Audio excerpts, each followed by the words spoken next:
Hello guys, welcome to Aishu's pretty touch. இன்றைக்கி நம்ம கிச்சனில் என்ன பார்க்க போகிறோன்னா, ஈஸி, ஹெல்தி அண்ட் டேஸ்டியான வெஜிடபிள் சூப் வீட்டிலே எப்படி பண்ணுறதுன்றது பார்க்கலாம். அதுக்கு 1/2 இஞ்சி, 4 பல் பூண்டு, ஒரு பச்சை மிளகா, ஒரு carrot, 50 gram cabbage, 4 beans and ஒரு ஸ்லைஸ் வாழைத்தண்டு. இது எல்லாமே சின்ன சின்ன பீசஸாக கட் பண்ணிக்கோங்க. அண்ட் தென் என்கிட்ட கார்ன்ஃப்ளவர் இல்லாததுனால நான் ஓட்ஸ் 2 ஸ்பூன் எடுத்து பவுடர் பண்ணி வச்சுக்கிட்டேன். அது ஹெல்த்தியும் கூட. டயட் ஃபாலோ பண்ணுறவங்க ஓட்ஸ் கூட ஆல்டர்னேட்டிவாக ஆட் பண்ணிக்கலாம். And then 4 spoon black pepper நல்லா பவுடர் பண்ணி எடுத்துக்கிட்டேன்.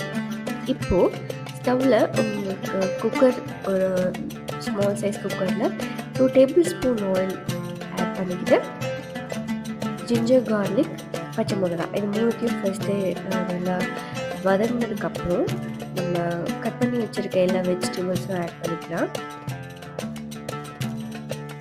வெஜிடபிள்ஸ், தேவையான வெஜிடபிள்ஸ் உங்களுக்கு ஏற்ற மாதிரி, வீட்டில் என்னென்ன வெஜிடபிள்ஸ் இருக்கோ அதுக்கு ஏற்ற மாதிரி நீங்கள் குட்டி குட்டியாக சாப் பண்ணி ஆட் பண்ணிக்கலாம்.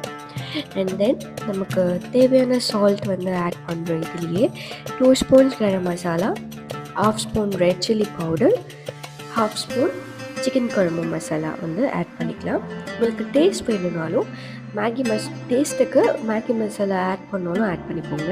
And powder pepper and powder oats நம்ம ஆட் பண்ணிக்கிட்டோம். இப்போ தேவையான அளவு தண்ணி ஊற்றிட்டு 2 விசில்ஸ் வந்ததுக்கப்புறம் ஓப்பன் பண்ணி பார்த்தீங்கன்னா இந்த மாதிரி கொதி வரும். திக் கன்சிஸ்டன்சிக்கு இன்னும் கொஞ்சம் கிளறிட்டே இருங்க, திக்காக உங்களுக்கு வரும். அண்ட் இது போல் ஹெல்த்தியான சூப் பண்ணி கொடுத்தீங்கன்னா நிஜமாகவே உங்களுக்கு கிட்ஸ் அண்ட் ஃபேமிலிக்கு ரொம்ப பிடிக்கும். ட்ரை பண்ணி பார்த்துட்டு எப்படி இருக்குன்னு சொல்லுங்கள்.